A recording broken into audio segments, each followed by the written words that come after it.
Deborah Murphy here at the Advancing Women's Conference, and I'm joined by Dianne Finstad, and there are people leaving right now. We're wrapping it up. How was your day as the MC? It was great, and it's so great to see you back here experiencing it again. And I guess I'm always just inspired by the crowd that comes. Of course, the speakers are inspiring and just give you so much to think about, but I always really enjoy who I get to meet, and especially the amount of young women and the exciting careers that they're embarking on, and the direction they're looking for, mentors, that kind of a thing. And so I just think it's a really great place to share experiences, whether you're new to the industry or you've been in it several decades like myself.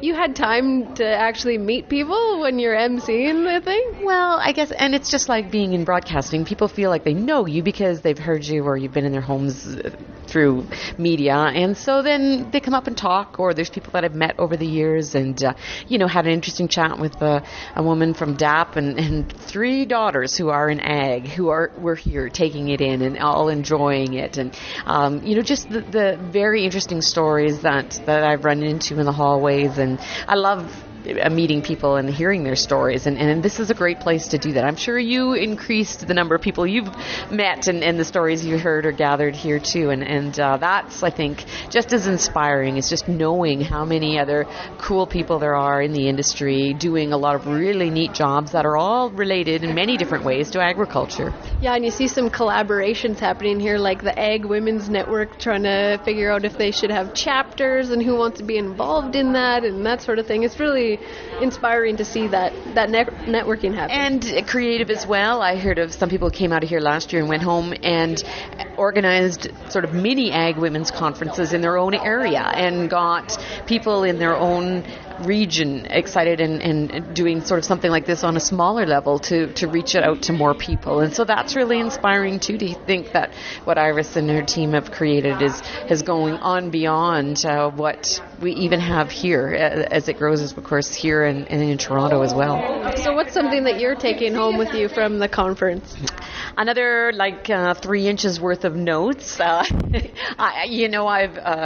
ever since my reporting days, note taking is always a way that I process information, and so took lots of notes. And I think at this point, right after the conference, it takes a while to process it. There's so many of those 60,000 thoughts we get a day that are going through your brain. I found that even last night, and so a couple of the inspiring things that you heard, I think they'll come back, and they'll come back in the situations where you need the most. And so I think it does take a while to process it all after you come out of an event like this. But overall, just the energy and appreciation for these women who are doing what they're doing out there in the industry. So I guess right at this point, it's overall impressions and feelings and inspiration. And then, you go through it and look for the inspiring bits that will come to you when you really need them as you're thinking about stepping out or doing something different. Mm-hmm. Did you have a favorite speaker you can... Oh, that's a tough one. Every time I would say what was my favorite speaker would be the last one, because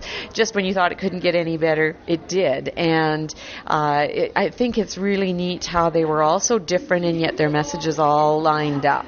And so it's interesting hearing how they've overcome adversity or met new challenges. And I just think that the differences, in their experiences, and yet how they were all so honest. And they shared some pretty personal stuff here that they wouldn't share in a normal corporate boardroom. And I think that speaks about the event too, that they feel comfortable enough to share that. So again, just every one of them, it's really hard to pick a favorite. It's like going to a candy store and trying to pick your favorite. It's not easy, and I'm just grateful for all of them and the whole package. Mm-hmm. And now everybody's leaving at the same time, as if downtown driving could get any worse.